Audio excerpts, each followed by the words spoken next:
Iš Klaipėdos kilęs ir ten politikos mokslų studijas baigęs Laurynas Endrius, ieškodamas naujų galimybių prieš pusmetį persikėlė į Vilnių, o visai neseniai pradėjo dirbti nekilnojamojo turto kompanijoje Ramilė. Kol kas viskas labai nauja, bet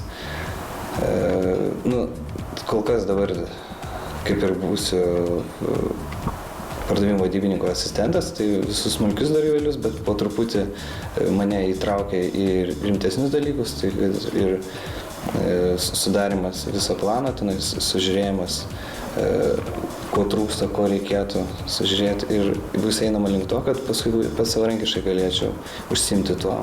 Pusę metų, kol Laurynas gilinsis į profesijos paslaptis, darbo birža jį priėmusiai įmonei kompensuos pusę vaikinui mokamo atlyginimo.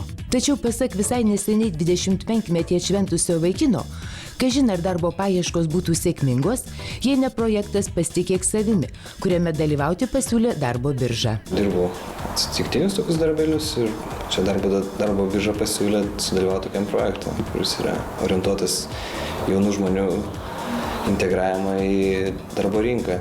Šitą darbą gavau būtent dėl šio projekto, nes mano koordinatorė kaip tarpininkavo su šitą įmonę, kuri dabar įsidarbinau. Ir jeigu ne, galima sakyti, jeigu ne šis projektas, tai turbūt čia šiandien nesėdėčiau. Tikriausiai dėl to vaikinas ir apsidžiaugė sulaukęs pasidomėti, kaip jam sekasi užsukusios koordinatorės Dainoros. Ir Lauryno atveju, tai aš tikrai galbūt gana padėjau, nes Laurynas man tiesiog pasigodė, kad tiek laiko neturi darbą ir tikrai yra sunku Vilniuje be lėšų išgyventi.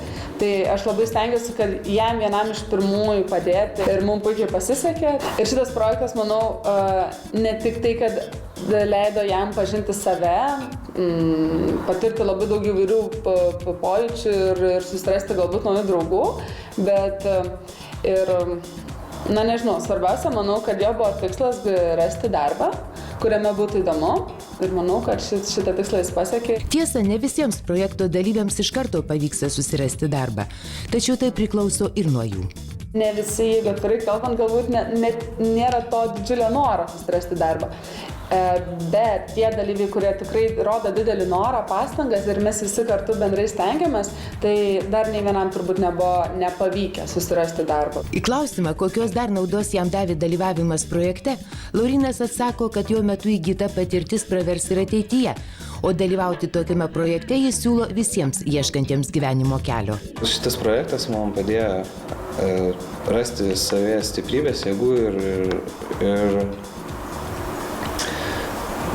pažiūrėti viską iš kito kampo. Visi nori, kad darbo patirties turėtum, o projekto metu buvo galima bendrauti tiek su darbdaviais, tiek su jais ir parodyti, kad iš tikrųjų esi kažko vertas. Tai manau, kažkas panašus kaip šis projektas tik abiturientams padėtų rasti tą kryptį, kurie jiems būtų miela, maloni. Tik ir po studijų metais rasti tą darbo vietą, kurioje jie galėtų save geriausiai realizuoti. Tai kuo daugiau tokių projektų, tuo būtų geriau. Dalyvauti Socialinės apsaugos ir darbo ministerijos inicijuotame projekte, kurį gyvendina Lietuvos darbo birža, ragina ir Lauryno koordinatorė. Ir jeigu tu esi nuo 16 iki 25 metų, nesimokai, nedirbi, galbūt šiai dienai turi labai daug laisvo laiko ir nori kažką prasmingo per dieną nuveikti, verta dalyvauti projekte, nes vien jau dalyvavimas užsiėmimuose jiems yra jau tikrai naudinga ir didelis darbas, manau, dienos, kad vienu žingsniu į priekį juda. Projekte Pasitikėk savimi, kuris finansuojamas Europos socialinio fondo lėšomis, per daugiau kaip metus dalyvavo per 3000 nesimokančių ir nedirbančių 16-25 metų jaunuolių. Maždaug pusė projekto dalyvių įsidarbino, įgijo profesiją ir darbo įgūdžių, o daugiau kaip 100 nusprendė toliau mokytis. Tikimasi, kad iki šių metų spalio pabaigos projekte dalyvaus dar 1000 nedirbančių ir nesimokančių jaunuolių.